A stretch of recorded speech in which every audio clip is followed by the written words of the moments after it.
Morning friends, আমি মৌমিতা। আমার channel আর ক্রিস্টালে তোমাদের অনেক অনেক ওয়েলকাম আর ভালোবাসা দিয়ে একটা নতুন ব্লগ শুরু করছি। এখন ওই 11:15 মতন বাজে, তো এখন থেকে ব্লগ শুরু করলাম। কালকে রাতে এত গরম গেছে যে এসি বন্ধ করে আবার চালাতে হয়েছে। এত গরম যেই বন্ধ করে দিয়েছি খানিকক্ষণের মধ্যে ওরে বাবারে চিরবিরানি গরম, আবার চালাতে হয়েছে।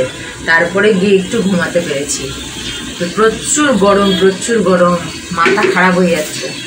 তো সকালে উঠলাম, উঠে যা যা কাজ থাকে সেগুলো করলাম, ব্রেকফাস্ট করলাম এবং মেয়ে ঘরে রয়েছে আর আমি আজকে করছি একটু রান্না। মা হয়ে গেছে, মা আজকে করেছে একটু আম ডাল। যা গরম তাই বললাম একটু আম ডাল করতে। তো আম ডাল হয়েছে আর মেয়ের জন্য কিছু হয়েছে, আর এখন যেটা হচ্ছে সেটা আমি করছি। এই যে এখানে মশলাটা কষা হচ্ছে আর এখানে ডিম কষা হবে। তার কারণ হচ্ছে ওই বাবা সকাল থেকে একটু কাজ ছিল, আসলে দুপুরে এত গরম পড়ে যাচ্ছে না, গরমে বাচ্চারা কাজ করতে পারছে না, ওই জন্য ভোর উঠে কাজটা করে নিচ্ছে। তাই জন্য মাঝে মাঝে বাজারে যেতে পারে না। তো মাসিও যেতে পারেনি, মাসি যেতে পারেনি না, ওই গিয়ে এইগুলো এনেছে, বেশি ঝামেলা করেনি গরমের মধ্যে। তো ডিম যদিও জানি, ওই জন্য আম ডালও করা হয়েছে। একটা গরম একটা ঠান্ডা, একটা গরম হবে একটা ঠান্ডা কাটবে, মানে গরম কাটবে। তো এই হয়েছে। তো আমি এটা করছি, এটা করলেই হয়ে যাবে। মেয়ের দিকে ঘরে রয়েছে, ঘরটা পুরো অন্ধকার করে রেখেছি ঠান্ডা হওয়ার জন্য। ওকেও খালি গায়ে রেখেছি, তো ওকে পরে দেখাচ্ছি। এই যে কষছি এখন, এটা কষা হয়ে গেলে ডিম কষা আর আম ডাল হবে। বাবা তো আম ডাল দিয়েই খাবে, আমাদের জন্য একটু কষা করছি, কারণ অনেক দিন ধরে এমনি তরকারি খাচ্ছি, তাই ভাবলাম একটু আম ডাল করি আর ডিম কষা করি। ডিম গরম হবে, ডাল আম ডাল গরম কাটবে, তাই জন্য এই দুটো হচ্ছে। এটা হলেই হয়ে যাবে। তাই মাকে বললাম দাও আমি করছি, তুমি একটু ঘরে যাও। ঘরটা এসি চলে বলে একটু ঠান্ডা, এদিকটা একটু বেশি গরম। রাতে বলে ভীষণ গরম লাগছিল, মাথা খারাপ গরম লাগছিল, বুঝলি না, ঠান্ডা হয়ে গেছে বলে বন্ধ করে দিচ্ছে। ও মা 2 ঘন্টা দেখছে, আবার মেয়েও নড়ছে, মা ঘেমে গেছে, আমারও গরম লাগছে। লাস্টে আবার চালাতে হলো, তখন ঘরের দিকে বন্ধ করলাম। যার দিনকাল পড়ছে ঘরে ঘরে এসি, আর এসির গরমে আরও গরম হয়ে যাচ্ছে। কী যে হবে জানি না, এসির দোকানে আর সার্ভিসিংয়ের দোকানে মানে ভিড় ঠিক করছে মানুষ। প্রতিটা ঘরে ঘরে, যেমন মোবাইল এখন রিক্সাওয়ালা বড়লোক সবাই ব্যবহার করছে, সেরকম এসিটাও আজকাল গরিব বড়লোক বলে কিছু থাকবে না, সবাই ব্যবহার করবে, এমন পরিস্থিতি আসছে। ঠিক আছে, রান্নাটা করি, তারপরে ফিরে আসছি। 12টা বাজে, সব রান্না বান্না কমপ্লিট, খালি ঘর মোছা হবে আর বাসনটা মাজতে হবে। আর মাসি গেছে রেশনে, এই দুটো কাজ বাকি, তারপর মেয়েকে স্নান করাবো। আর আমি এই দেখো এই কাপড়গুলোকে এখন পাট করে তুলবো। কালকে রাতেই ধুয়ে দিয়েছিলাম, রাতে বেলায় ধুয়ে দিয়ে মেলে দিয়েছি সারা রাত, আর সকালে যা রোদ পড়েছে কটকটা শুকিয়ে গেছে, তাই এখন তুলে নিচ্ছি। তারপরে বাসন মাজা হলে ঘর মুছলে মেয়েটাকে স্নান করাবো। এই যে গাড়িটা মুছে দিলাম, খেলনাগুলোকে নিয়ে খেলা করছে। তো এখন এই কাজগুলো করি, স্নান টান করি, তারপরে ফিরে আসছি, ফাইনাল লুকসটা দেখাবো। আর দেখো ওদেরকে কি সুন্দর গাড়ির মধ্যে বসিয়েছে। এদিকে দেখো আমার এখানে একটা জ্বর ঠোঁট হয়েছিল, আজকে দেখছি এইখানে একটা হয়েছে, মানে রাতে জ্বর আসছে। এই যে এইখানে একটা হয়েছে, এটা ভালো হয়ে গেছে, এখানে একটা হয়েছে। যা গরম, যা ঘামছি, হবে না। তারপর রাতে ঠান্ডায় ঘুমাচ্ছি, রাতে জ্বর আসছে। ঠিক আছে, 1:45 বাজে, মেয়েকে স্নান করিয়ে দিয়েছি। আজকে ওকে ট্যাঙ্কের জলে স্নান করিয়েছি। এত গরম জল করার কোনো প্রয়োজনই নেই, মেয়ে আরামসে স্নান করে নিল। এত গরম, আমিও স্নান করে এলাম। এত গরম জল যে ও আরামসে করে নিল, কোনো কিচ্ছু বললো না, নাহলে ঠান্ডা বলে। তো গরম যেন জল, আর এত গরম ওর ঠোঁটও ফাটছে, এত ভ্যাসলিন দিচ্ছি তবুও ফাটছে, এমন শুকনো ওয়েদার।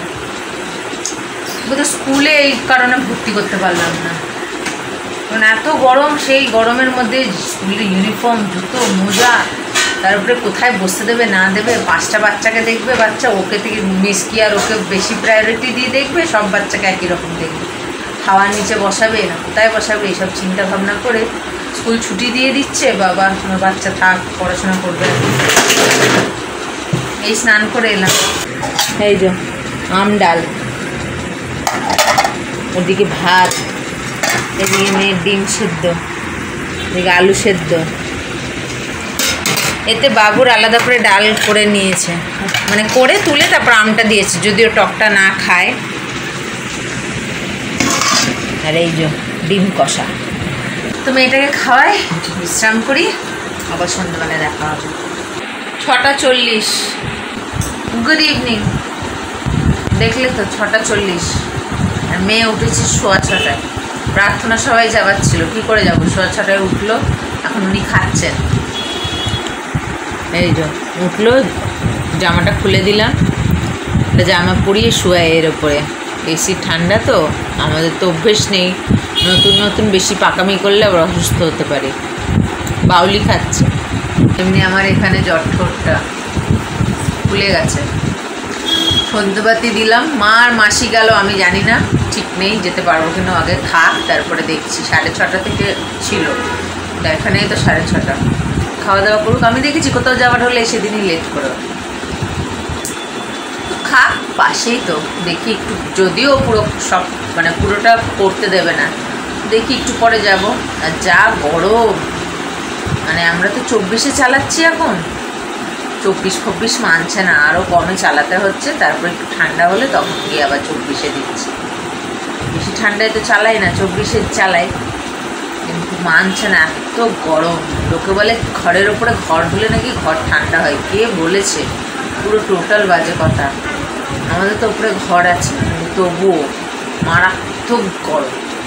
এবারে রানাঘাটে গিয়ে আমি কি করব জানি না, মানে তো আরও গরম হবে, মানে পুরো ডাইরেক্ট ছাদে গরম আসে। কিন্তু আমার বাবাকে মানতে হবে, বাবা বলছে দরকার নেই আমার এসিতে থাকবো, আবার আমাকে বাইরে কাজে যেতে হয়, আবার বাইরে বেরোবো, আমি অসুস্থ হয়ে যাবো, তার থেকে আমার ঘরেও গরম বাইরেও গরম, আমি ঠিক আছি। এসিতে ঠান্ডায় ঢুকবো, আবার যাবো বাইরে কাজ করবো গরমে।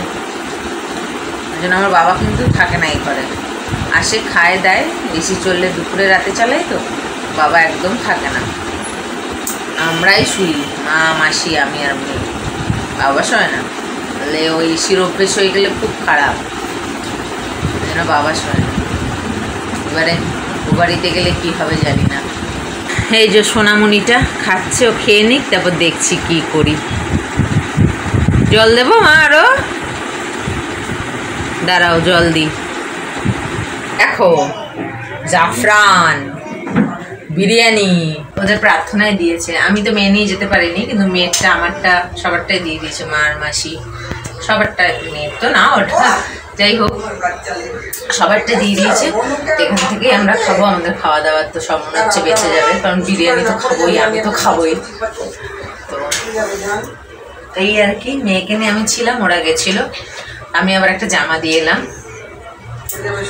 মানে আমার দাদার ছেলের ঘরে ছেলে হয়েছে, আবার মেয়ের ঘরে মেয়ে হয়েছে। প্রথমে মেয়ের ঘরে মেয়ে হয়েছে, তার ঠিক 17 দিন পরে ছেলের ঘরে ছেলে হয়েছে। একটা ছেলে ছিল, ছেলের ঘরে আবার একটা ছেলে হয়েছে।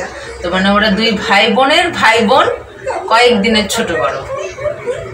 তো মেয়ের ঘরে মেয়ে যে, তারই আজকে একটুখানি আশীর্বাদ করে দিল, ব্যাপটিজম এখনো হয়নি, হবে। তো তার আগে বাচ্চা মানুষ এদিক ওদিক নিয়ে যাওয়া যাচ্ছে না প্রয়োজনে, ওই জন্য একটুখানি আশীর্বাদ করে দিল ফাদার দিয়ে, তাই জন্য এই বিরিয়ানি। তো এখন আমি খাবো, তারপরে মেয়েকে খাওয়াবো, কারণ ওর খেতে তো 1 ঘন্টা, আর আমার খেতে 5 মিনিট। এখন 9টা বাজে, চাচাচ্ছে। তো ঠিক আছে, আজকের ব্লগটা এই রান্নাঘরেই শেষ করলাম। আজকের ব্লগ যদি ভালো লেগে থাকে তাহলে একটা লাইক কমেন্ট শেয়ার করো, এবং যারা নতুন চ্যানেলে প্রথমবার আমার ভিডিও দেখছো তারা আমার চ্যানেলটাকে সাবস্ক্রাইব করো। তারপর আসবে একটা নতুন ভিডিও নিয়ে, ততক্ষণ তোমরা ভালো থেকো, সুস্থ থেকো, নিজেদের খেয়াল রেখো। Good night.